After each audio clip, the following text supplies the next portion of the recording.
Hi, my name is Nariba Shepherd. And I'm Justin Arnett Graham. And this is Terms of Service. Yes, and we are One here day. with the people. This is so exciting. Yes. Oh my gosh. And I am like low-key nervous, but I'll It's get because over it. people could actually hear us right now. Yeah. Yeah. This is the first time we have speakers for a Yes. live recording. Usually Yes. it's like some mime work. You're just like staring at us and you're like, they look like they sound good, you know? But today's the day. Absolutely. How are you? I'm doing pretty good. My glasses snapped in half Okay. the other day Okay. on the way to see Wakanda Forever. Okay. And and we had to get off the bus and get super glue and glue it back together. Yeah. And then I spent money I didn't have to get emergency glasses mailed to me, hoping that it would be today, but it'll be tomorrow. Okay. So these are super glued together by my boyfriend. They look amazing. Thank Yes. you. And I can see, but I'm going to take this off because I'm a little bit nervous. Okay. So if I can't see y'all, are you here? Yes, they are. Damn. Yeah. All right. How are you doing, Beat? I'm wonderful, actually. I'm very, very excited to be here. And like, just looking at everyone is just like, it's blowing my mind. So thank you again. Thank you everyone. all Thank for you, being everyone. here. Thank Muchas, you, muchas thank you, gracias. Thank Yes. you. And so that wonderful voice on the mic is our next guest. And we are just so grateful. And I don't even know how to properly introduce you. So I'm going to let you take it away and do it yourself, my friend. Who are you? Thank you so much. By the way, I want to say that I'm so grateful for you guys having me here and for all of you being here as well as guests and listening to this amazing podcast. Yeah. I just arrived yesterday from Mexico. Yeah, you did. And Yes. I live in La Ciudad de Mexico, Mexico City, and sometime in Oaxaca. So please come visit.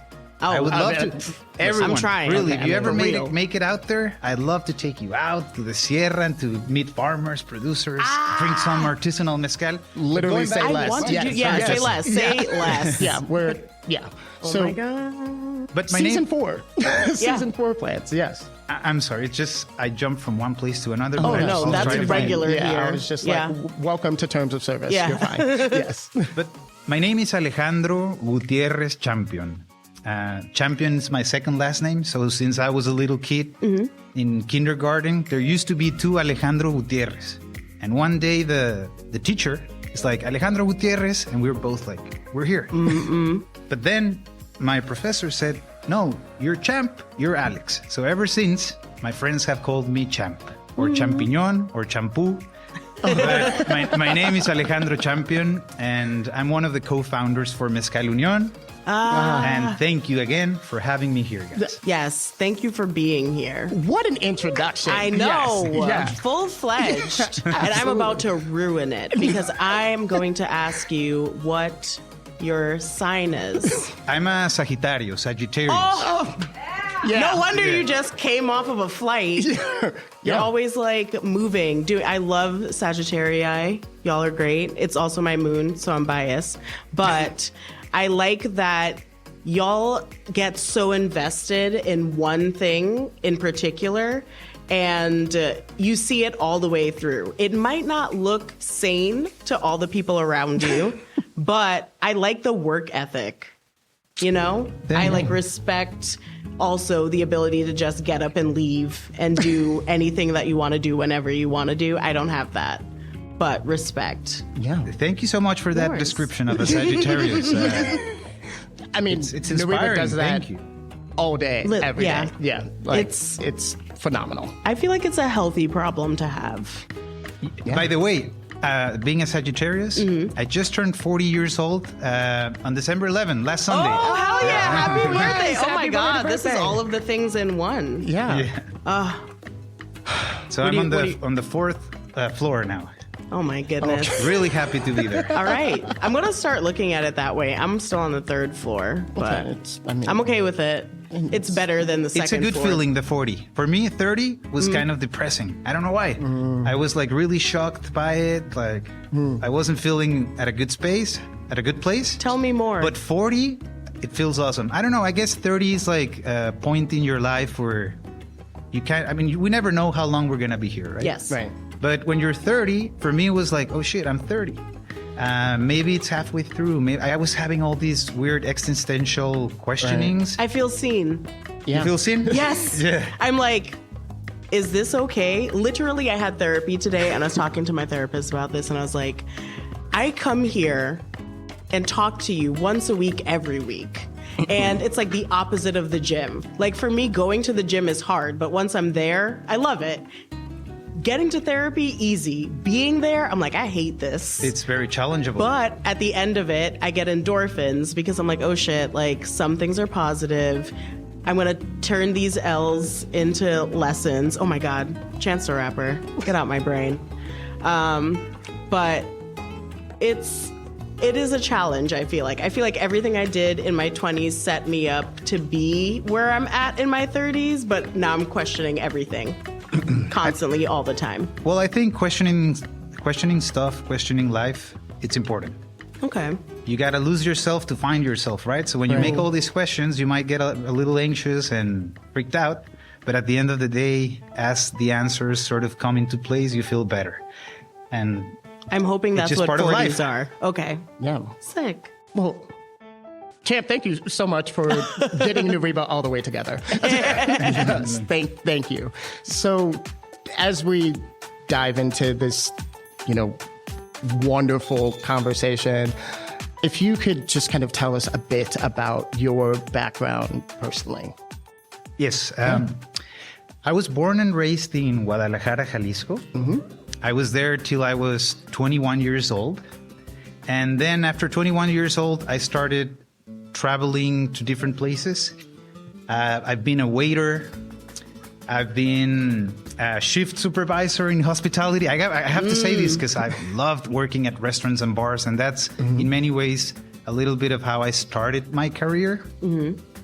But being in Guadalajara, my passions have always been my friends, my family, basketball, skateboarding, and art. I love art. Yeah. Both my parents are artists, not professionally, but they love to paint, they love to draw. I grew up seeing this and getting a lot of inspiration from them. My grandmother also loves to draw. So I'm just mentioning this because I've been surrounded by a family and friends of artists. Mm-hmm. I studied architecture. Oh, dip. Unfortunately, I'm a dropout because I had to work and sustain myself. But I went through. That's like a hard program to go through when you have to have a regular life as well. Yes. Yeah. My sister is also a dropout, but she's a plumber now and she loves it. I feel proud, not necessarily for dropping out, but it just was part of my experience and in life and what I had to go through. But I had 8 semesters of school and I learned a lot and I made a lot of friends, good relationships that I'm still collaborating with. But unfortunately, I couldn't continue paying my school, my university, so I started working. Yep. And as I mentioned, I've been in hospitality, but art has been one of my biggest passions. And while I was studying architecture, I realized that a lot of the students that I shared class with, a lot of them were really good artists, really creative people. And there was one little opportunity that I saw where they were very creative, but it was very challengeable for them to get to show their art out there. Yeah. It was hard for them to find an exhibition space or someone that helped them promote them. So for me, it was maybe I could become that part of the chain and help my buddies throw some really cool art shows. Yeah. And that's how I started getting involved with brands through sponsorships, because I was asking a sponsorship from a beer company, from a booze company, from a soda company. And that's how I started getting related with brands and marketing. And that's eventually how I ended up doing Mezcal Union. But art has been at the core of who I am. I'm still promoting contemporary art. Yeah. There's an art fair that happens every year that I've done for 9 years. This is going to be our 10th year in February. It's called Salón Acme. Okay, so I'm not going to call it creeping. Doing research. It's research. There's research, Nariba. Yes. When I was doing research, yes. I came across like that little like link under your personal Instagram, and I was like, oh, let me click through and see. And then I saw how it crosses over and references itself in Mezcal Union, and it's like everything is so interwoven, but it's also sustainable. So like, Right. how is this art program? Well, not program, but it's like a community. How do you find sustainability working its way into that art program? Well, the sustainability part of Salón Acme, which is now what we do, I think it's about the mission and the purpose more than anything else. And through the purpose, we've been able to find a sustainable model. Basically, what Salón Acme is all about is a platform for emergent artists that are not represented by galleries, that their art hasn't been shown. So basically, we do an open calling. Yeah. And we receive portfolios from artists from all over the world. I'm very proud to say that we receive at least 1,000 portfolios, not only from Mexico, but from Asia, from Europe, from many parts of the world. And when we receive these portfolios, then every year we invite a curatorial board, which is from relevant artists or collectors, museum directors, people from the art industry that do it pro bono. They don't really charge us to look at the portfolios. They want to see as the thermometer, like what's happening, the effervescence of contemporary art throughout the world, of people that no one knows. So they like to go through those portfolios, and then they make a selection of about anywhere between 200 to 300 art pieces. And then we exhibit that art throughout 4 days. And what happens is that, going back to the sustainable part of it, it's about also developing an emergent collectorship. Yeah. I mean, people that are turning into collectors. And in order to do that, we need affordable art. Yeah. Because contemporary art and art in general, in many ways, have become very snobby. It's been like a very close circle. But art shouldn't be about that. Art should be about a language, a way of communicating, of expressing in a very democratic and inclusive way of showing what the world's going through in a social, environmental, economic, everything around what we live can be expressed through art, and that's what art should be all about. Touching the cornerstones. So Salón Acme, Yeah. it's affordable art. Like the most expensive art piece that you'll find at Salón Acme at this open calling, it's still some money, but it's 35,000 pesos. Okay. Which is about $1,600. Yeah. But when you look at $1,600 for the most expensive art piece, and then you go to an art fair, True. There's pieces that are just, you will never have the opportunity, a lot of us will never have own the it, opportunity to get access to that. Yeah. And art should be something that you get to see in a more free way and should be shared and seen without the necessity of the money in between. But as we all know, money is part of who we are as Yeah. human beings and That capitalism. this world. Chokehold. Yeah. But having Capitalism's real. affordable art allows us to have affordable clients, and having this platform for emergent artists allows them to be seen, to be known. And it's going further. And it's going further because what happens is that right after Salón Acme, we do it around the Art Week in Mexico City. Okay. So there's this big art fair called Salón Acme, but I was going to say Sonamaco. Sonamaco is similar to Frieze in New York or London or Miami Art Basel. So we have one of those in Mexico. And around that, there's a lot of satellite projects. So what I'm trying to say is that there's collectors from all over the world that have Coming come to there. Salón Acme, and galleries too. And then they choose artists and they grow their careers by being selected by a gallery. So now a lot of the artists that we've seen in Salón Acme, now I've seen them in bigger art fairs and very relevant galleries. So it's like a way of growing your career as an unknown artist. And also Salón Acme is a making great space platform. for more people to be present in these places where they're getting the opportunities to grow. Yes. Amazing. Yeah. Well, that's beautiful because art traditionally is gate kept. Oh, yeah. And that is just bullshit. But yeah, that's beautiful. Absolutely. Yeah. I'm I like, mean, art. I love art once again because it's a way of expressing. It's a language where we can communicate whatever we want to say, but in a very polite way. Like no one's gonna freak out if it goes to a museum, right? Yeah. And at a museum, you can see all these crazy messages and hypotheses and theories and visions but no one really gets offended. It's a very nice It's an way open to, space. it's an open space. Yes. Yeah. So would you say that that's the foundation of the work that you do now? Well, the additional work that you do now, yeah. It's still at the center of it all. I remember when I launched Mezcal Union in New York for the first time. The first time I was in New York City for the first time was because of Mezcal Union, and I got a tattoo. And what'd you get? It's my handwriting, but it says Earth. I love the word Earth because in the middle it says art. So there's two things that I'm very passionate about: art and the soil. And when you look at mezcal, it's agave. Yes. And it's a millenary tradition. It's a craft. It's art and earth, art and soil. So those are my two things. Those are the two things that move me, that I'm passionate about, and that I'm always going to be behind. And anything that I do in my life in some way has to be related to our soil and to art.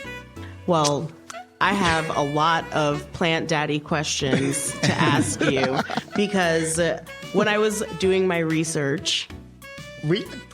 You're a very good researcher. Thank you. Well, it's because I like to call it creeping, but he told me I shouldn't do that because it's not part of my job description, really. But so I noticed when I was like going through specifically like how you guys are replanting plants and thank you.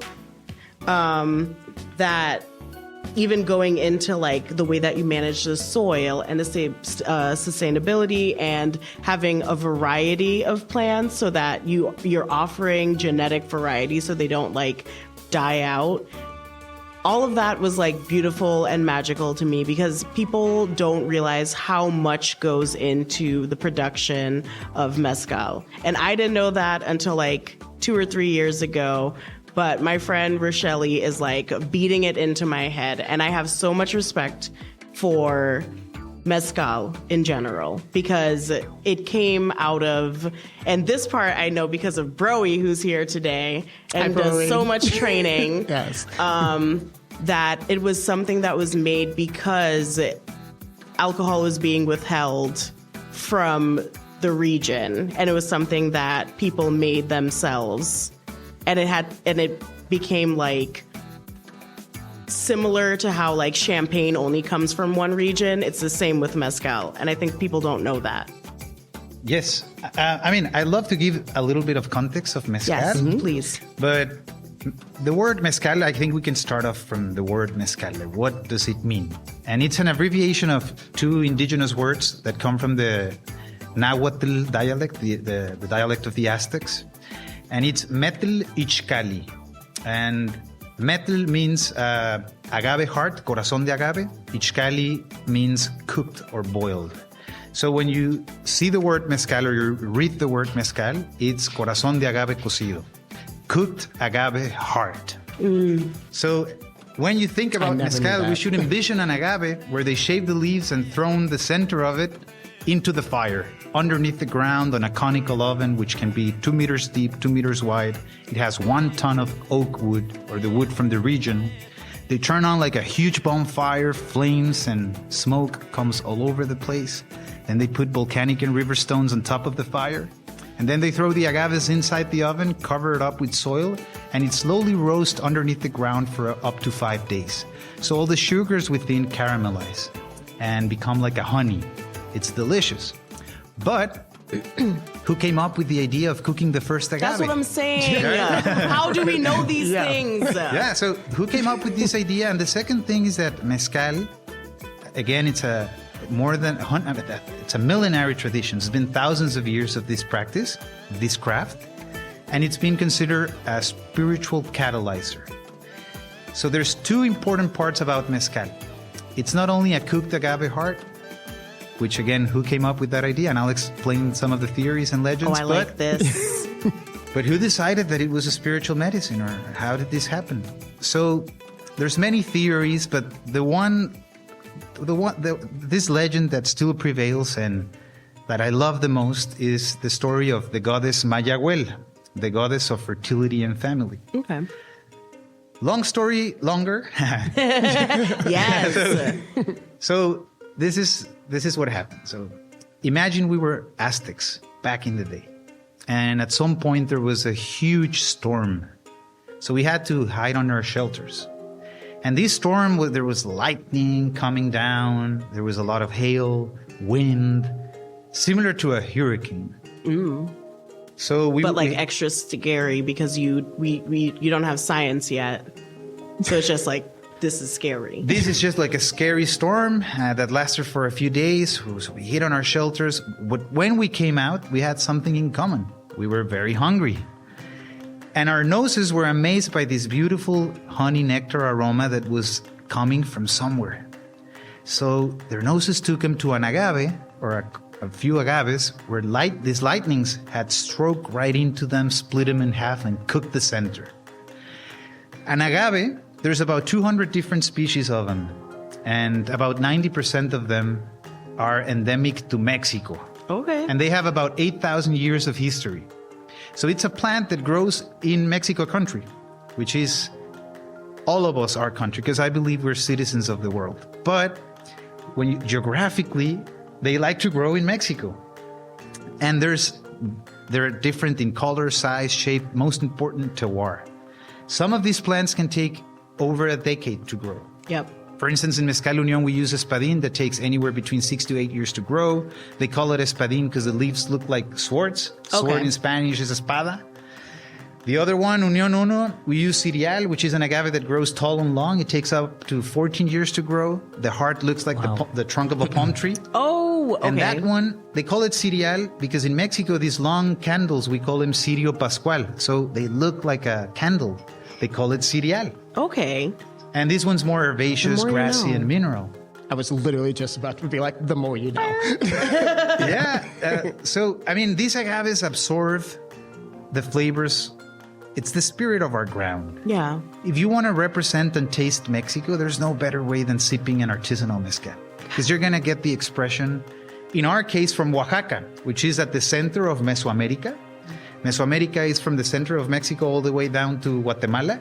And that's where almost all indigenous civilizations emerged. The Mayans, the Aztecs, Toltecas, Mixtecas, Zapotecas, Huicholes, Mexicas. There's about 63 different indigenous dialects still spoken today in Mexico. And all of them have had in common the relationship with agave, and with mezcal, and pulque, and tequila, and bacanora, and raicilla, which, by the way, they are all part of the umbrella of mezcal. Because any distilled agave spirit where you cook the heart is traditionally a mezcal. Okay. But there is artisanal mezcal, industrialized mezcal, and ancestral mezcal. We are on the artisanal segment, the category. But going back to the goddess Mayahuel, they saw the lightning strike into an agave. It cooked the heart. They touched it and said, this is delicious food. It must be a message from the gods, because they are polytheistic. They believe in many gods. For them, the Aztecs didn't have the opportunity to go through university or read a book. So for them, anything that they experience in nature was related to their spiritual side. So if there was like when the sun comes out, it's like, oh, this ball of fire that comes in the morning and goes in the afternoon must be a god. Because right, like, is it not though? It makes total sense, right? Absolutely. And the same with the moon, and the same with the wind, and the same with the rain, and the same with the fire. So for them was like, this is a message from the gods. All we gotta do is shave the leaves, cook the heart, and we have food. So they started grabbing pieces from it, chewing on it, and as days go by, it naturally ferments. So bacteria, yeast that it's in the atmosphere, that it's not, we can't see it with our eyes, but it exists. It's eating the sugars and converting it into mezcalito. So after 3 weeks, we were not only having delicious food, but we felt more lucid, more energetic, more connected to ourselves. So it was no longer just a gift from the gods, but they created the story of Goddess Mayahuel because they studied the plant and they came to a conclusion that when it reproduces itself, it shoots up like the trunk of a tree. You can see here at Tobala. Yep. It shoots up like the trunk of a tree, gives branches, it flowers. These flowers pollinize primarily from bats. There's a lot of mysticism behind mezcal, and you get up to 1,800 seeds. Yeah. So they said this is a clear representation of the goddess of fertility and family. And if we grow these plants and we take care of them and we sip from them, we're getting nourished Yes. directly from the breast of the goddess Mayahuel. And that's been the millenary tradition about mezcal. See, I love that. I feel like That is sometimes beautiful. Thanks, man, thanks. And it's not, oh my it's, God. Yeah. thank you, Yeah, guys. right? Thank you. Absolutely. Wow. I felt like it was hella story time. I'm like, tell me more about this goddess. Like, but I love and respect cultures that always go back to the land. I think a lot of growing up in Trinidad was getting to know the people around you and everyone and their respect for the land and learning how to treat it. And like coming to America has been like sort of jaded.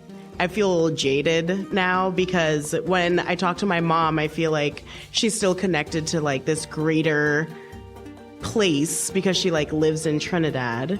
And I think that agave is a beautiful unifier for everyone in places that may not share the same things regionally, but these plants all like bring you together. Yes, they Yeah, bring people because it together. feels ancestral. Yeah. And that's, yeah. It definitely brings people together. I mean, mezcal not only has been used as the juice that we drink, but the agave has many uses. It's been used as a type of currency. For a long time, people would exchange agave or the actual mezcal in regards to something else, like it could be an animal, it could be a piece of land. It's been a way of exchanging as a type of currency. It's been a type of food. It's been used to make textiles out of its fiber, to make little bricks to build shelters. But the one most important is a spiritual catalyzer. So it has many, many uses that has brought and still brings people together, not only in the Sierra of Oaxaca or in the agricultural and production side, but in hospitality. We're all right here together because of mezcal. Right now. Hell yeah. So it does bring people together and it brings happiness to people. But you got to respect it. It's like the ocean. And mezcal is something that you got to sip on it, that you got to enjoy, and that you got to respect. Because the minute you don't respect it, you're losing everything that's special about it. It can become something negative. But that's with anything in life, right? Like you got to have a balance and you got to respect things and not overpass anything. So as long as you do it with respect and with love, definitely it's going to bring people together. It's going to bring happiness and hopefully it keeps bringing opportunities to the people that have inherited this knowledge. Oh yeah. Well, cheers. Salud. Salud. Yes. Yeah. Salud. Yes. I was about to say, like, this is my first drink that Salud, I've guys. had. Salud. Salud. Salud. And by the way, Tatiana and Ryan and Mary are making delicious cocktails. Yes. And we They also are. have, you can drink it neat on ice or the pineapple cocktail or the chocolate cocktail they have now in the I want these that. I'm cold- lactose cold intolerant, times. but I'm gonna have that though. It's coming in a bit. Fair enough. I was gonna say one of my questions is like, I keep going for my glasses that don't exist. But can you see? I can see y'all, Great. and All I right. can see like the essence of everyone else. You know? The aura. Yes. Is there a way that you think people should have mezcal before they like make up their mind about whether or not they like it? Yes. Like, what is the best way? I think the best way is neat. Neat. It's and if you have a vaso veladora, it's a little copita made out of glass, Okay. which traditionally you drink mezcal from. It's usually a little glass that has a candle. You take the candle out and you drink from it. And also there is the jicarita, which is the skin of a fruit that you dry out and it serves like a copita. So the best way, it's either with the jicarita or with the vaso veladora, and just room temperature, an ice pour. And you start giving it little kisses. You never shoot it. I mean, even though sometimes I do. But it's something that first off, you got to put it on your hands. And you guys can try it right now, but you put it on your hands, you rub them, you let the alcohol evaporate. And when you smell your hands, I mean, I think somebody has to come up with the idea of making a perfume of mezcal. I mean, Because the way it smells, man, it's like an incense. It's like a bonfire in your hands. So you get the expression and aromas from the wood, from the soil, from like wet soil, and also the connotations from the agave, the sweetness, the herbaceousness, the grassiness, the minerality, and all that it's expressed in your hands as the alcohol evaporates. So when you do that, you can realize if it's an artisanal mezcal or if it's an industrialized mezcal. okay. If it's an industrialized mezcal, it'll smell more like alcohol or additives, which can be vanilla or caramel. But when it's artisanal, it's just like, it just smells and feels artisanal all the way, you know? Listen. And sip on it and enjoy it little by little. It's like I don't know if it has happened to you guys, but sometimes your favorite band releases an album and you listen to it and you're like, what happened to these guys? But then it grows on you. Okay. The third time you listen to the record can become your favorite record in life. But not necessarily that's the first impression you get. So I think you gotta let yourself and give yourself the opportunity to taste it, to feel it, not only one time, but come back to it. Give it the opportunity. And I would say 9 out of 10 people that give themselves this opportunity, by the third mezcalito, they don't go, there's no way back. Okay. You're an aficionado. I mean, are you going to go over there with me after this and we're going to try this out? Because I don't want to be like, I will be right there. okay, cool. Yes. I just need to know about this. Yeah, All right, yeah, we're let's doing do that. it. Yeah, and also I do want to mention that people will be listening to this episode, so that mezcal perfume situation, that should be yours. That's amazing. Yes. Also, this like ice though, can someone please tell me a little bit about that? Like, where did this ice come from? Why is it shaped like this? Yes. I am not mad. I'm very excited. Amazed. So we're currently enjoying a wonderful, wonderful creation from the Garnet crew, and I just want to give them an ample shout out right now to Ryan and Tatiana, because like these beverages are absolutely amazing. Murdering it. Yes, and so we are starting with a Piña de mi Corazón. I don't speak Spanish, so I don't know if I just It was ruined perfect, that. man. La piña de tu corazón, sí. Thank you. Thank you so very much. So that is featuring the Mezcal Union Uno with herbal liqueur, pineapple, lemon, habanero syrup, and it's garnished with pineapple fronds, and it's served over just this beautiful pineapple ice cube given to us from our friends at Nice Imposter Ice syndrome. Company. So thank you Ice so cubes. much to them, because that is just ridiculous and delicious. And also, shout out to Marco, who brought some mezcal here for me to put on my hands. Yes, Yes, todo, to Marco. actually Let's do it. do the thing. So if you could pass that down, Yeah. please. Ahí Thank voy. you. There you go. All right. And it's okay if it drips. I mean, the No one partner's not heard going to be that. happy It about dripped. it. It evaporated. But yeah, Okay. wash your hands with it. Let it dry out a little I'm bit. gonna Because start washing my hands with mezcal. Oh my okay? God. you need the alcohol to evaporate, right? For sure. But try it out. How does it smell? Oh my God. You get it? Right? It smells good. That I love the smells- smell. But where's the lime coming from though? Well, Like it has like a little bit of like, like mint. yes. It's like green, minty, lavender. There's citrus to it. Wait, There's hide it. sweetness. No, don't give them the notes. Okay. You have to bottle this yourself. This is going to be on the internet. Trying to protect you. But we could finish talking about it after. Okay. Yes. Oh my God, that was amazing. I don't even know what to say to that. That was awesome. Thank you. And thank you, Marco, for making Making it happen. Dreams coming true. Now, that's the first way you do it. And I think having a neat mezcal with a sliced orange Yes. and some sal de gusano, Okay. which is the worm salt. And people ask me in the U.S., Worm salt is there? I haven't had it with the worm salt. Yeah, but I'm willing to try most anything. That's the most traditional way of sipping mezcal. If Okay. you're in Oaxaca and you go to a mezcaleria, they're gonna offer you some mezcalito in a copita or jicarita with some sliced oranges and salecita de gusano, which is the red worm that likes to grow around the agave. It's its natural habitat. Okay. In some tequila brands back in the day, for marketing purposes, they were putting the gusano on the bottle. And some people were like, if you take a shot with the gusano, you might hallucinate and all this. but I was like, I know that. but it's not true. I think it was just for marketing purposes. But the gusano is for culinary purpose.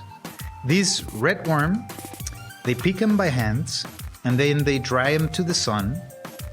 They put them on a toaster, and then they mix it with sea salt and 3 types of spice. It can be chile piquín, chile de árbol, chile guajillo. So it's like a chili powder with worm salt that has a very salty, really peculiar, beautiful taste. Say less. With the sea salt, with the spice, and then you put it on an orange, and as you're sipping mezcal, you bite the orange. And in tequila, for instance, some tequilas, they want you to lose the sight of the flavor right away. So they give you a lime. Like, you shoot it, boom, a lime. No. But in mezcal, it's different. You use an orange because you want to amplify the flavors and aromas. So it just enhances or excels the connotations of mezcal when you're doing it with an orange, with the sal de gusano. Okay. And this is how we do it. All right. You can do it with you can do it with any type of fruit. Usually I like... Is that what's on this right now? Yeah, that's a salicita. I'm I'm ready. loving this interactive episode. Right? Okay. I'm like, yes. Okay. But I like... if in some cases in the US, it's really hard to find the sal de gusano. And it's hard to get something the same as it, but you can use... there's a chili powder. Tajin? Tajin. That's a great option. And you I can do rim know the that glass one. with it like a margarita. It's just delicious. Oh my God, y'all make your own fancy merch, y'all. Okay. But I mean, I'm when it kinda comes gross, so I'm gonna try it with our hand. Go ahead. Just Cheers. Cheers. as they say in the furniture business. I took your joke. Cheers. Okay. Cheers. All right. Salud. Salud. Right. Salud, hermano. But in the US, I mean, the cocktail scene is one of the best in the world, right? And I've learned to drink cocktails. God. I'm very passionate about classic cocktails. And what I've came to realize is that bartenders, mixologists, in many cases, Wow. they switch the base spirit on a classic cocktail for mezcal, and it works perfectly. Yes. You know, you can do Negronis, you can do old fashions, you A can mezcal do Negroni is mezcal my mules. jam. It's my jam all day. Last Yes. word. A Is last that the word. suggestion? Yep. Mhm. Yeah. Yeah. La última palabra. Oh my God, So, this was fucking delicious. Yeah. Do you want some more of this? whatever's your favorite Yeah. cocktail, try to put some mezcal and switch it for the base spirit, and you'll see, you'll be amazed. It's just like, it's like a great weapon of choice for any bar, any bartender, because It was like, that's like salty, but also umami. Like it, and earthy. yes, definitely. God earthy. damn. Well, Está bueno, ¿no? changing my mind about things. Yeah. I don't know. I just. That was a very fuck around and find out Oh situation. yeah, we did. We 100 just found out. The Yeah. correlation was exactly what I thought it was going Yeah. to be. There we go. I don't know. I feel like I've learned so much about like mezcal over the last 2 years specifically, but I had a friend who brought like what his family makes back, and he would always like give me a little like mason jar of it. Yeah. And I feel like it was, you know, like when you get bread sometimes and you don't want to finish your bread, but then it goes bad. It didn't happen with the mezcal, but I just like, there wasn't even like enough to make a drink or to have a sip of it, but I would like keep it basically until it evaporated. So I'm trying my best now to like appreciate it while I have it instead of trying to hold on to it so intensely that I lose it. Okay. And I feel like this conversation has made me feel even more rooted in the fuck around and find out diaspora that just fucking happened. So thank you. Well, like multiple times, I'm just going to stop to thank you for being here. No, this is thank great. you. Yeah. You can always call me or call Marco or Cortland. I don't know if you know Supreme Court. I mean, Yes. Here in So Chicago. when this was originally happening, and he was talking about Mezcal Union, I was like, I thought that's who we were going to sit down with initially. And it's because I was like at his house for a friend's birthday. And we talked so much about mezcal in my drunk, soggy brain. He like seeped in there. And today I saw him and I was confused. I was like, a glitch in the matrix? Is this happening? He's here. Yes. Thank you, brother. Yes. And thanks again, everyone, for being here. But I gotta mention Cortland real quick, because when I first came to Chicago, again, because of Mezcal Union, pretty much everywhere I've been in my life, it's been because Mezcal Union has taken me there. And when I first came to Chicago and I started doing my research, I also like to research. It's called creeping. While I was doing my creeping, Yes. I was doing it, and It works for this and episode. everybody mentioned these guys, Supreme Court, Portland. And at the time, I went to this bar, Danny's Tavern, and which we all miss. We all miss. Yes. Yep. And I met Kevin, who happened to manage it for a long time. And I approached him because this brand has been built just going door to door and sharing our story, sharing mezcal, making friends, one bottle at a time. Yes. And getting to know Kevin, he's like, listen, like he wasn't that expressive, but he was very helpful. He's like, listen, dude, I'm busy here, but if you want your stuff here, you gotta talk to our mezcal guy. I'm like, yeah, I would love to. Who is he? He's Cortland Supreme. He's not around, but you just gotta keep trying. And I came back, and I never saw him. And then finally they told me you can find him at Dobbs at this hour. And I did, and I show up, and he's like, so you're the dude that's been looking for me. I'm like, yeah, man. And we became great friends. It's been a friendship of more than 5 years now. He's, I have to say, one of my best friends in life. Hermano. And he's a Chicago guy. Yeah. So thank you for being here, brother, and supporting. Means a lot, man. Yeah.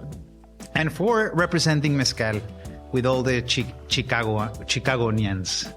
I don't know if that's the right word. I ain't from here, so they said it. Yes. So salud for Cortland and all the mezcal aficionados. Yes. I don't have a beverage, but I'm cheersing in spirit. So yes. One here for you, brand new. Thank you. Thank you. Thank you. Well, I mean, damn. I have all of these things where I'm just like, oh, like, let's touch upon this. And I actually just want to throw it out the window because I literally feel like I could talk to you for hours. Yeah. Thank you, guys. Yeah. I love talking too. Yeah. It's really nice, and it's a way to steam off some of the issues that all of us are carrying. When you have the opportunity to chat with someone and feel free about anything you want to say, and it feels relief, no? Like it feels good. I know. I'm like, this feels great. And I'm like, I'm going to come in with some more questions like a crazy person. Come on in, researchers. Perfect. You're good. What are some ways you think that we can better honor the people who are like out there making these products and like working the land? Like, what is the best way that we can support what's happening? Well, to begin with, hospitality and like you guys that have a community and are a window for hospitality and industry related people to express themselves. I think you're already doing it. The fact that you're a window. I myself, I'm not a mezcal producer. I'm not an agave farmer, but I'm a promoter of mezcal. And speaking on behalf of the people that produce this juice that are not sitting right here, because they are they are the special people behind mezcal. Yeah. I'm a promoter of it, but it's the maestros mezcaleros, men and women, the farmers, men and women, that have inherited this knowledge, that do it with all their heart, and that have shared throughout the world their juice. I think in your way, you're already doing it because you're a window for these voices to be expressed through other people. I'm just a medium for them. So you're already helping a lot. And I think when it comes to hospitality, which is all of you guys, you're already helping tremendously because you are also promoters of this spirit. And every bottle of mezcal, because I have to say, like, I promote mezcal, not only Mezcal Union. I love and get inspiration from so many other brands, so many other products, and so many mezcals that are not even branded. But I think hospitality is the main motor for this product and for being sustainable and for generating progress back in Oaxaca. I think the only thing that hospitality and windows like your podcast, just try to be careful that whoever you're supporting or promoting, they walk the talk. Absolutely. It's just important to do that because mezcal is like an emergent category that is booming and that can generate business for many people throughout the tiers. But I think it's just a matter of doing the right creeping and making sure that whatever brand you guys invite, whatever brand you bring to your bar program, just try to do the good research so you get to know the person that's promoting it, ask the right questions. And I think some people can fool others. I like the Bob Marley song. Some people can fool you, but not all the time. Remember that song? So as a Jamaican, yes. So it speaks right on brand. To me. Yes. I think it's just important to do the right research and to make sure that any mezcal that you bring on board or you took about, that they walk the talk and that they're really committed into preserving the artisanal process, looking for sustainability, and being fair with farmers and producers. And I was going to just say, like, pricing. Because sometimes when I go places and it's like a $5 shot of mezcal, I'm like, where?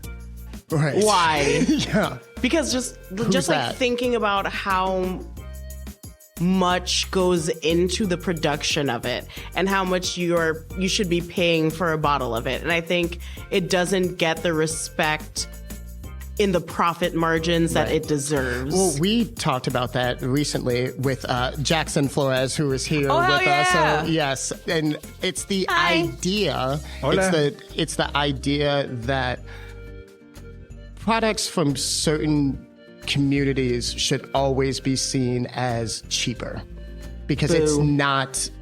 It's just. It doesn't have the same value added to it, which is bullshit. And I would love to get some additional thoughts from you, Champ, on that, because, you know, the only thing that makes sense, right, is just like they price things out for white people only, you know, and then everything kind of falls beneath that. Thank you so much. As well. Thank you. I mean, by the way, this chocolate cocktail is. I've been waiting for this. This is I'm like, before it brings me back to this is Christmas home. My mom makes some good chocolate, and she has to try this with we call it chocolate con piquete. You know, like the coffee. I used to have a maybe I shouldn't say this, but I used to have a professor that you could see that he would put some piquete on his coffee. I'm like, so I'm catching your Christmas dreams right now. But I got the foamy mustache. Oh, you don't, but if you want to keep trying, go for it. Yes. Yes.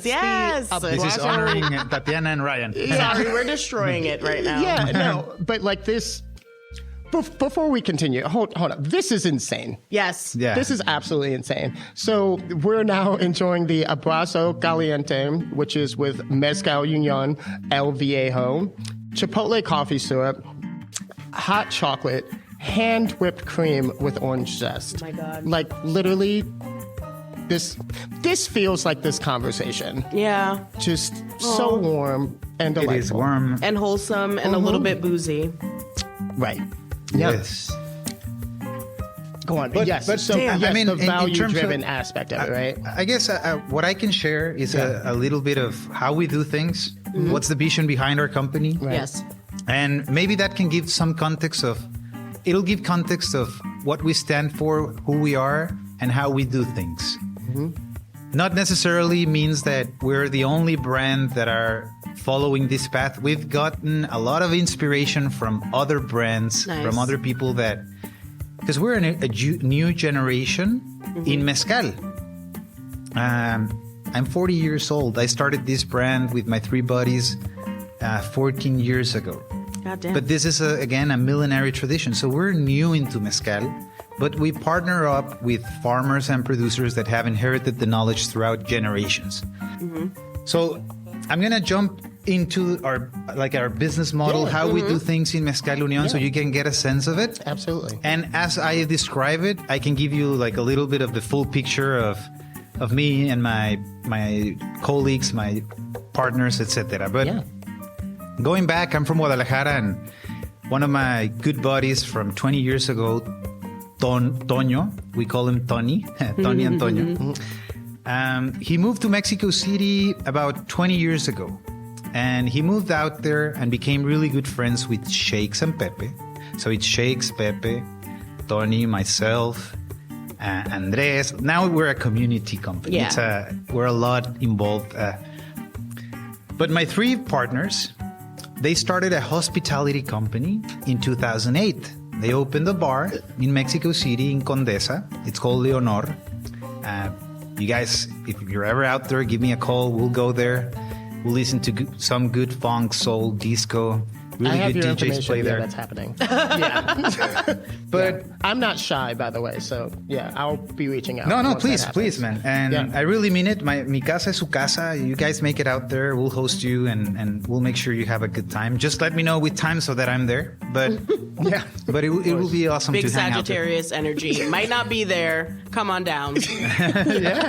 Come on down, please. And I really mean it. Actually, I have to share this story real quick, but one of my best friends and allies of Mezcal Unión, her name is Scarlett Lindman. I met her in New York City one of these days, years back, that I was knocking some doors trying to make friends with Mezcal and get the word out there. And we became really good friends and now, but at that point, she's like, I'm going to go to Mexico City. I'm like, if you ever come, please give me a ring, and me and my wife Diana, we would love to go out and show you around. And she did. She came, and we had a good couple of days in Mexico City. Now we became really good friends, but she fell in love with Mexico so much that in that trip she told us, I think I'm gonna move here and I want to create a restaurant that I've always had this dream of creating it, and I'm gonna do it in Mexico City. It's called Cicatriz.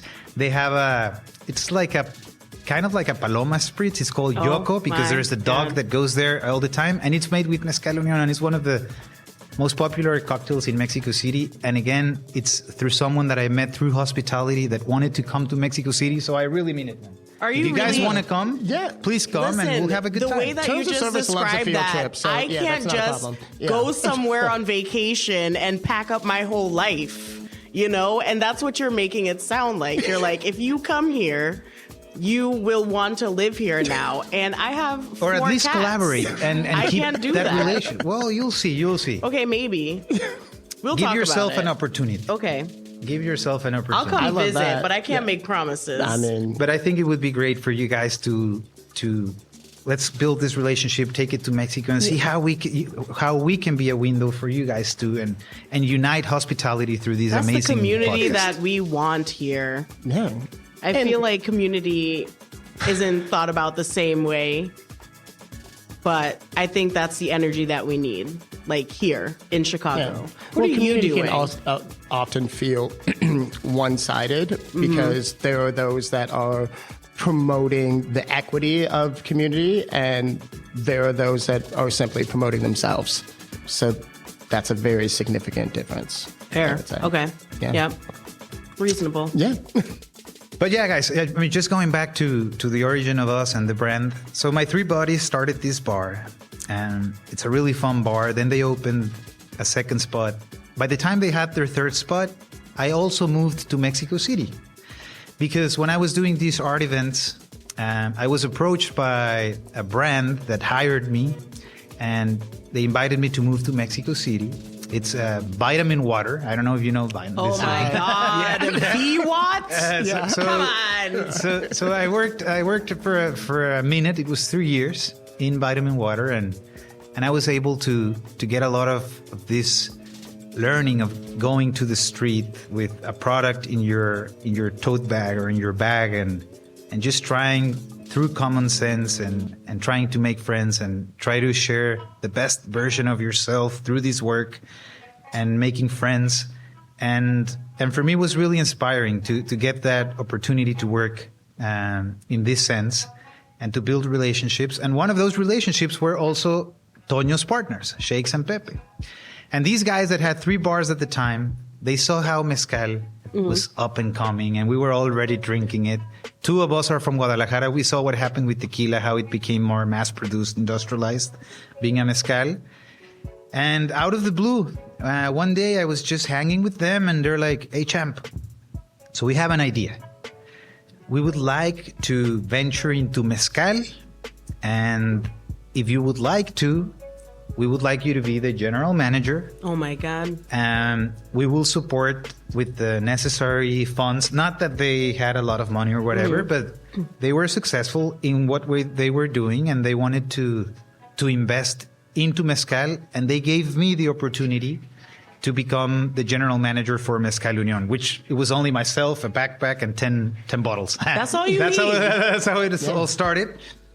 But what inspired us about the most was that we started doing trips to Oaxaca to understand the context of, first off, communal land, which is really interesting. Communal land is very different from private property. And about 70% of agricultural land in our country, it's called communal land, which means that it's not owned by anybody.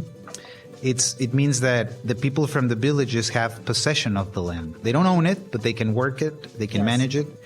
And they have their own set of rules in the way of how they share land among them. Only people from those indigenous communities have access to those lands. And going back a little bit on Mexico history, we had the independence from the Europeans. After the independence, it was still very unequal. So we had the Mexican Revolution. And after the Mexican Revolution, there was this one president that said, "La tierra es de quien la trabaja." It's not possible that one family or one dude owns an entire state. This is totally unfair. Yeah. So what we're going to do is we're going to take away the land and from these people, and we're going to just give it back to the people, to the communities. Which is an amazing way of reacting to the circumstances at the time. But at the same time, it brought a lot of challenges. Something that is occurring right now in Mexico is that we have communal land, pristine nature. I mean, it's paradise for agriculture. Most of the land in Mexico, it's not being used. Just so you guys know, like this quick reference, corn is endemic to Mexico. We import more corn than what we produce as of today. It's ridiculous. And part of the challenge is because the private sector not necessarily has invested as they should into agricultural land because it's owned by an entire village. So it's really hard to parcel up and see what you can do with the land because it's everywhere. It's very complex, and at the same time there's a lot of risk involved because you're literally making a relationship or a negotiation with a land that it's owned by an entire community, right? Which is very different if let's say you have some piece of land and you and I get along, and so it adds a second tier of complexity of agricultural land in Mexico. But that for us, other than being something that demotivated us, it brought all the inspiration into it. And I'll tell you why. The first thing we did was let's get in front of farmers, producers, men and women. Let's try to understand from their own voice what is the actual circumstance that they're living through. And through that, we can create a business model that in some way could respond in a positive way with these communities. So we did that for a few years, just traveling to Oaxaca. And it still is one of the best experiences that I can ever have in my life. I was just celebrating my birthday in Oaxaca with some maestros mezcaleros. It's just amazing to be like out 3 there. days ago. With that scenery, recently. with this mezcal, with these agaves, and the people out there are so... They welcome you. They feel like this chocolate cocktail. They welcome you. They literally offer you anything that they have on hand. Like, please come in. Can I offer you un taquito, un tamal, mezcalito? Like you just fall in love with the place, with the people, with the soil, with the ground. And speaking to them, they also had made questions to us. And one of the main questions was like, in their own words, but what the fuck are you doing here? Yeah. You know, like, what is your intent? Well, like, you're here, you're coming more and more. Like, what is it? Like, with what's you your guys? deal, bro? So what's your deal, bro? So we're like, listen, guys, we love our jobs. And we described what we did. We're in hospitality. We love promoting art. We love promoting projects that we believe in. But we want to get behind the project that represents the culture, the value of Mexico, and that in some way can generate a positive impact. That's why we're here. We have no clue how to do it, but we have the intent and this idea.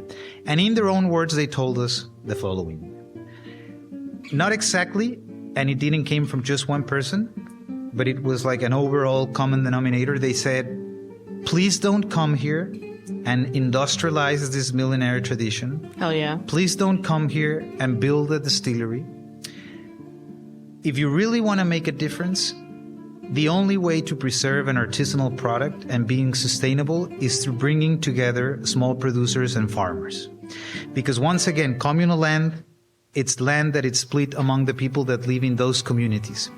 If you only work with one person, the opportunities would be for that one person. Exactly. But if you diversify the opportunities and bring people together, maybe you can have enough juice, booze, mezcalito that you can share throughout the world without becoming industrial or unfair for someone here. Yeah, because you guys are currently working with like more than 20 different producers and farmers Yes. to yes. like do all of your work. And the more which we is grow, amazing. The more we grow. Shout the out to that footprint- research. Thank you. It's creeping season.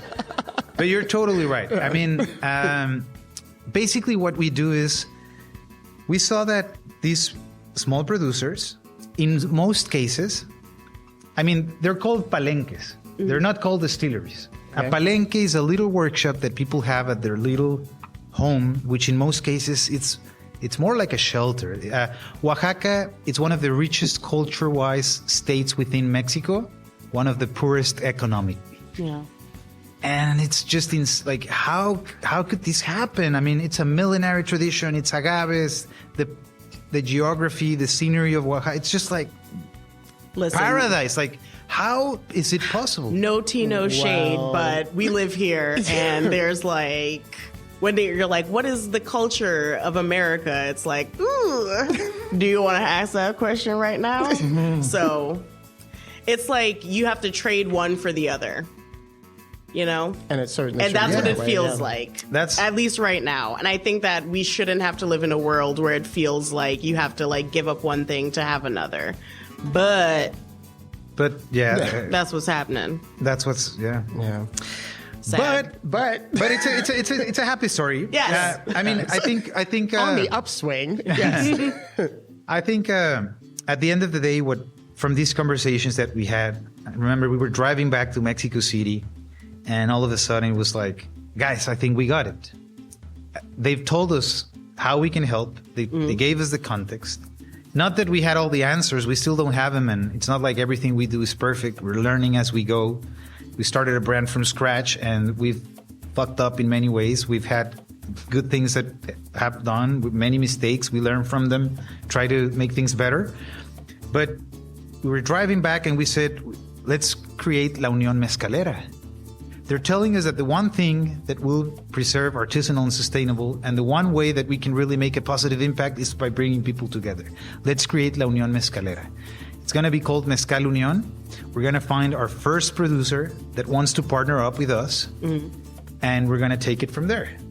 So basically, what we do is producers in Oaxaca at their little palenques produce anywhere between 100 liters to 1,000 liters a year.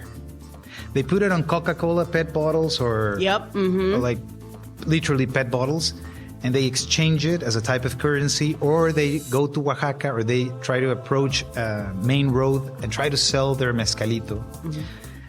But they can only produce a minimum amount. So what Mezcal Unión does is we try to take them to at least 2,500 liters a month. Okay. From 200 liters a year, Yes. or in some cases 1,000 liters a year, to 2,500 liters at least a month. And how do we do this? Well, basically it all started with one family, which is it's Cirilo and Pedro Hernandez, two brothers from an 11-sibling family. Oh my God. And the two younger ones, all the family used to work for Dad, Don Cosme Hernandez, which is one of the most celebrated maestros mezcaleros. I'm an aficionado of his product. He produces Alipuz San Baltasar, which, by the way, Alipuz, Los Danzantes, here it's called Los Nahuales, was one of the pioneer entrepreneurs from the city that started making relationship with farmers and producers and created a brand in Mexico. But we started working with Cirilo and Pedro. They wanted to become independent. They wanted to start their own distillery. And we started with them. And basically what we did was invest so they could scale their production capacity and support also by providing agave to the door of the palenque. Yeah. In that way, they have more tools to scale their productivity and have agave and not necessarily worrying for a kickoff cash flow. Okay. Yep. But just have the proper tools to get the ball rolling and produce some juice. And we started with them. And then I started hand selling. I still do it like that. All our team, we do it like that. It's all based on human relationships. And we started knocking doors in Mexico City. Basically, I grabbed the notebook. Like, it's been built pretty much. We don't have a background in marketing. It's been built from gut and from common sense. Like, where do we start? Well, I mean, it seems like your whole thing is like listening and then doing what you heard. Yeah, And that's because it made fucking sense. wild. Yeah, I mean, but that that's you're an just like, yep, active this thing. is direct and that's how I'm going to do it. But it's working for you. It has worked. We feel very fortunate. It's crazy, like listening and then doing the thing that people ask. Shocking. Wild. But we started like that with them. The other thing is that as of today, we're collaborating with a little over 200 people throughout 9 different regions of Oaxaca. Mezcal Unión is produced throughout several small palenques. And the agave that we source comes from different families throughout Oaxaca. And the more we grow, the more relationships we build, not only in the hospitality, but it traces back to traceability, production, agave farming. On and the agave putting new ones into the ground, And so you're putting new ones. constantly building. Because your otherwise wheel. you're shooting yourself in the feet. Damn right. Mezcal is made out of agave. If at some point you run out of agave, that's it. You're done. So there's a huge responsibility behind being in this business. So what we've been doing throughout more than a decade in the agricultural side is very similar. We go to the comisariados. So let's say San Juan del Río or Ejutla de Crespo or San Baltasar de la Vila or different villages. The way it works is every 3 years, the people from the community will select El Comisariado, which is a team of people from their own community that would look after for the following 3 years on the interest on behalf of the community. So we go to these comisariados, to their office, and we present ourselves as Mezcal Unión, and we literally share with them our forecast for the future. We look for producing this amount of liters this year. In order to do that, we need this amount of agaves this year and in the following years. And when we present the project, then the comisariado introduces to families that might be interested in collaborating with us. On the agave side, what we do, in most cases, it's elder men and women that are still out there. That's why El Viejo, we call it El Viejo, honoring the wise old men and women that are out there, because the new generations have had to migrate to the U.S. or to major cities. In some cases, it's not the most, but some cases, crime has sadly been their only option.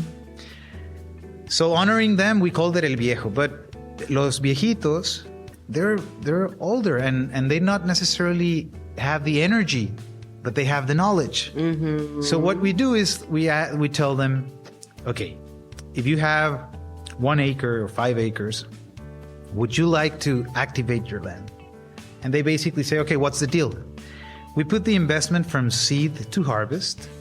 We take full risk in regards, like if at halfway through the agaves die, we're committed to replant them. We gotta harvest what we started. Hell yes. And that's part of the negotiation. So we put from seed to harvest the economic resources so they can activate their land, build a team, create jobs, and when the time comes to harvest, we will buy the agave from them. My God. And on the production side, again, it's just helping them scale their production capacity by this support. And in return, they give us a good price. And that allows us, for Unión Uno, to have a competitive price in the market that allows bars to have it as a house mezcal. Luckily, we've had people that have supported it throughout more than a decade, that they are the main motor once again for this story to become true. Without hospitality, without bartenders, without waiters, men and women,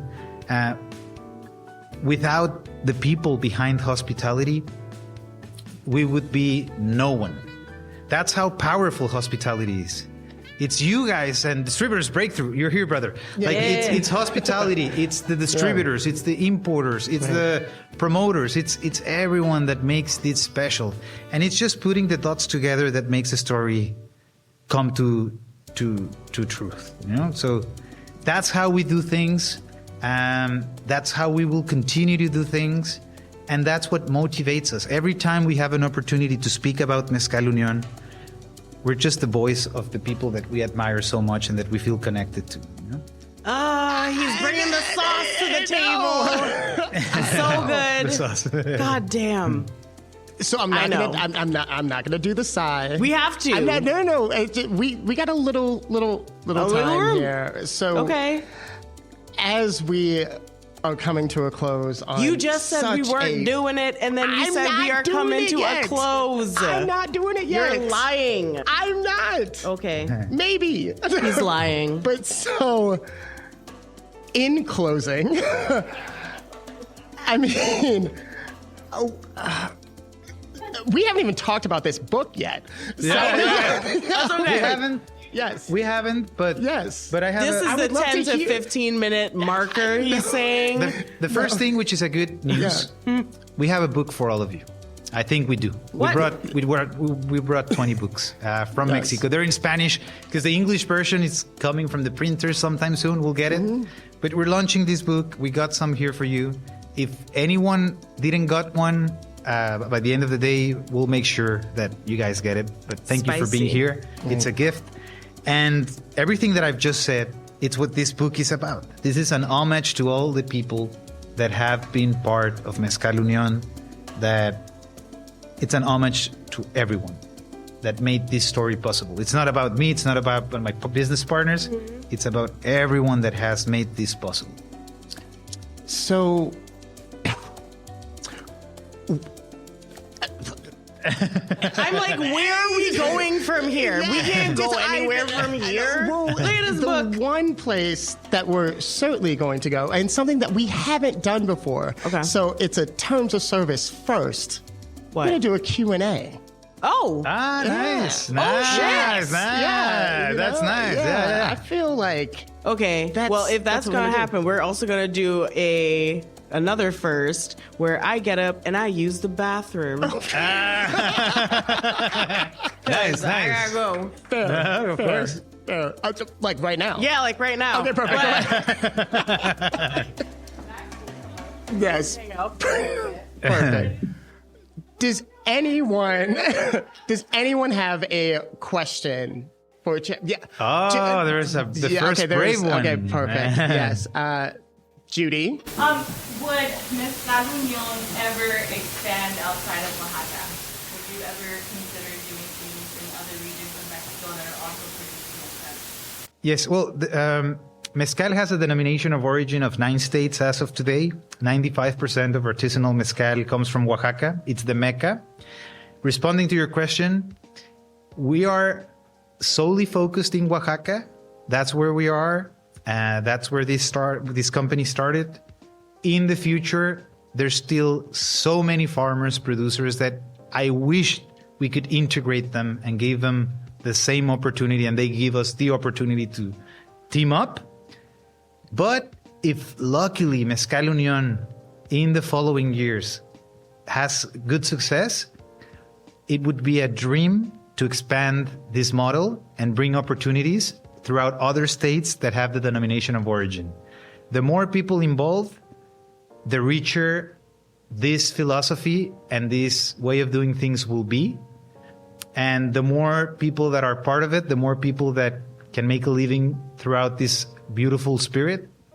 So 100%. Hopefully one day Oaxaca is not enough, that we can expand our traceability footprint. It would be an absolute dream. But even though it's been a little more than a decade and we work with a little over 200 people, it's nothing to the possibilities that we could expand still in Oaxaca. So, yes. Thank you. Yes, thank you. Broey, yes. First one, is it Tovala or Tovala? Tovala? I'll say it slow. It's Tovala. There's an accent in the last A. Tovala. Yes. Yeah, Yes. yeah. Well, also, this one's awesome. Yeah. Tovala. Excellent. Thank you for that. The second question is the Master Mezcalier program that was being headed up by the Scorpion Mezcal. It hasn't been in existence, at least in practice here in Chicago, for quite some years. There's a lot of politics involved with the education system around something that could be arbitrary, potentially, like a sommelier certification, mezcalier certification. I'm not convinced that it's necessary, but are you all looking into any sort of education component with mezcal for us to be able to talk about it in the way that we like to box things in as humans and categorize and check off boxes? Is this something that you're interested in, or is this something that really isn't necessary? Yes. I think the one thing that we've done throughout this decade on the brand ambassadorship space for Mezcal Unión, it's through education. We not necessarily have like a diploma or a course to make someone a mezcalier, a sommelier, like from mezcal. We don't have that, but we do try to learn and understand with depth as much as we can. And it's that knowledge that we've been able to acquire throughout these years through sharing it and through educating others. That's how this brand has been built. I think the number one asset for an emergent category to grow, it's by educating others everything that has to be known around this spirit. Or it could be on other categories and other products. But it's through education and through sharing knowledge that you can create something to transcend. There is one guy in Oaxaca that I would love to collaborate with, and it's part of our plans. His name is Ulises Torrentera. He has a mezcaleria called In Situ. And he's one of the most knowledgeable persons that I've known academically in regards to agave and mezcal. And it is part of my dream, and I've had a couple conversations with him to see how we could integrate him into our team so that we can get as much depth and education around what makes mezcal complex and special, other than our own experience talking to farmers and producers. Like, how can we take this to another academic level and share it, being us promoters of it? So responding to your question, there's not specifically a course or a diploma on behalf of Mezcal Union. But the one thing that we love doing is sharing what we've learned throughout these years. I don't know if that answers, but if at some point we get to do something with Ulises Torrentera, I promise to let you know. Because these guys, like, it's amazing, like the knowledge he has. You go into his bar, he's always listening to good jazz. And I mean, you know, Cortland, you've been there. And it's just this one guy that is listening to jazz, and the way he expresses himself and describes the flavors, aromas of each individual mezcal that he has on the back bar, which in most cases, it's not even called mezcal, it's called destilado de agave, because they don't have a denomination of origin. But just listening to this guy and reading his books, I think it's a great way of getting with full depth what mezcal is all about. Ulises Torrentera from In Situ Mezcaleria. Yeah. I came back halfway through that, and I went, Welcome back, because now we're Welcome back. Now we're doing the thing. oh, it's real? Yeah. Aw, dang. Yeah. So, Champ, how was your time with us? How has been the time? Yeah. It's been amazing. And it's not only been the time that we've been sitting here, and since I was able to, it's been a few days that you guys been on my mind. I was so excited to be here, traveling all the way from Mexico on the plane. Like, I was really nervous about it. You guys have made me, all of you, feel at home. I feel really good, and I feel very grateful for this. I feel grateful. God. We also feel extremely grateful, and just thank you. Nah, thank you. Honestly, you. so much. And doing the things that we know that we need to do. Yeah. We would like to shout out our friends here at the Albion Manor for hosting this necessary conversation. For sure, yes. Muchas gracias. Yes. Also, on top of that, the entire Garnet crew for these fire-ass beverages. Thank you so Thank much, you, Ryan and Ryan. Thank you, Tatiana. Tati. Also, the entire Beaker Birria crew that makes this. tatataco, papa. Yes, I'm not even done yet. I'm not done. There's a whole thing. Always. Also, yes, the Beaker crew. Also, Oscar from Birria Tacos. Thank you so much. Oh, my God. Amazing. Also Cortez for Chef everything, Cortez, documentation. man, yeah. Marco, Judy, Max on the producer side. You. Nariba, thank you. With your face. Stop it right now. Okay, I was just like, it's the only one I got, so I'm pretty happy with it. Thank you. And then most importantly, the community here that really makes Terms of Service what it is. I can say it from the mountaintops, but it is such a pleasure to be able to make it to season 3 and look so much further into the future. For so real. thank you. Long live your podcast. Yes, brother. thank you. Live. And I am Justin Arnett Graham. You can find me on Instagram at thisisbiko. Nariba. My name is Nariba Shepherd. Stop it right now. Do it again. Thank you so much for coming today. This was a grand old time. Yeah. My name is Nariba Shepherd. You can find me on Instagram at Rebaru, Rebaru. And we'll see you next time. Yeah, and Champ, would you like to close us out as we all take this wonderful shot here? Well, just again, my name is Alejandro Champion. You Yes. can also find me on Instagram. It's Champion with 2 A's, like Champion. And we just recently started our Instagram feed for the US. It's called Mezcal Union, at Mezcal Union US, Yes. like us. Yeah. So Mezcal Union US. Would be amazing if you guys can follow us. Let's stay Absolutely. connected. Yeah.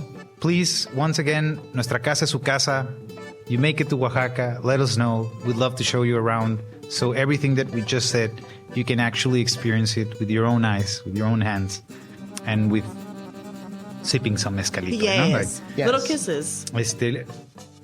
I just wanted to wish the best to all of you for these New Year's, these holiday seasons, and I hope you have a great time with your loved ones and families, and salud.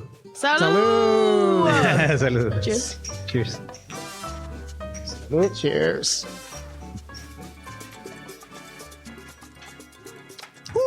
Bien, lo hicimos, lo logramos.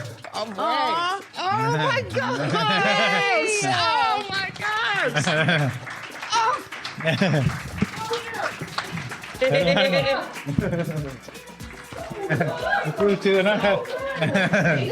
Awesome. Well, I learned so much today. Me too. Thank you. Thank you. That's all I wanted. All my notes were like questions about mezcal, like how we can be more prepared for like the future of it, and what we can do better. Thank you. Marco. Thank you. You're the best, man. Episode we ever Love done. you. I love you, brother. Setting all of this up. No, you guys. Great. I didn't even. Sorry, I brought Oh my god. This is amazing. I That was can't. so much fun.